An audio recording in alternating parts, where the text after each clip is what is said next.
गुजरात के विशाल चावड़ा की शादी थी। उनकी बारात निकल रही थी। वो घोड़ी पर सवार थे, लेकिन ये बात गांव वालों को नागवार गुजरी और तलवारें खिंच गईं, तलवारें चल गईं और उनको घोड़ी से उतार दिया गया। ये घटना है गुजरात के पाटन जिले के चंद्रुमना गांव की, जहां पर विशाल चावड़ा नामक व्यक्ति की शादी थी और वहां के जो जातिवादी तत्व हैं उनको ये बात नागवार गुजरी। एकमात्र अपराध विशाल चावड़ा का यही था कि वो दलित समुदाय से संबंध रखते हैं।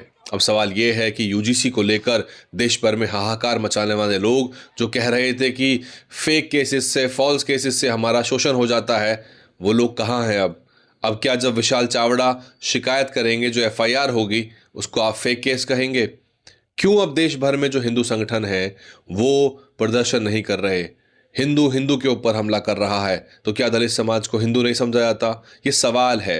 वो सब लोग जो बढ़ चढ़कर चिंताएं जता रहे थे, जो बढ़ चढ़कर पूरा प्रोपोगेंडा कर रहे थे यूजीसी के समता कानूनों के खिलाफ, वो लोग अब कहाँ हैं? वो सब लोग शांत हैं। आपको समझना पड़ेगा कि लड़ाई क्या है।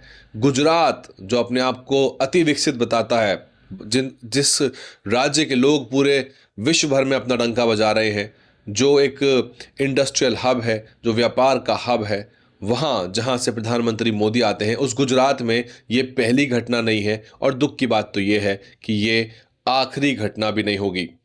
घोड़ी तक नहीं चढ़ने दिया जाता, और वो भी ऐसे समाज को जो कि कानून सम्मत अपनी लड़ाई लड़ता है, जो न्यायप्रिय है और जो कि बाबा साहब के बनाए संविधान के आधार पर अपने हक अधिकार की मांग करने की बात कर रहा है। अब सोचिए, एक बहुत बड़ा तबका जो दलित समाज है, अनुसूचित जाति जनजाति, उसको तरह तरह का शोषण तो झेलना पड़ता है। एक सिस्टमिक डिस्क्रिमिनेशन तो है ही, संस्थागत डिस्क्रिमिनेशन तो है ही। आईआईटी आईआईएम में दलित समाज के छात्रों को सुसाइड करना पड़ता है। और जब वो लोग एक अपना एक बेसिक सा अधिकार है, एक शादी ब्याह करने का अधिकार, वो जब घोड़ी पर चढ़ते हैं, बारात निकालते हैं, तो जातिवादी तत्वों को ये नागवार गुजरता है। ये है भारत, ये है 21वीं सदी का भारत, ये है मॉडर्न इंडिया, और यही है विश्व गुरु।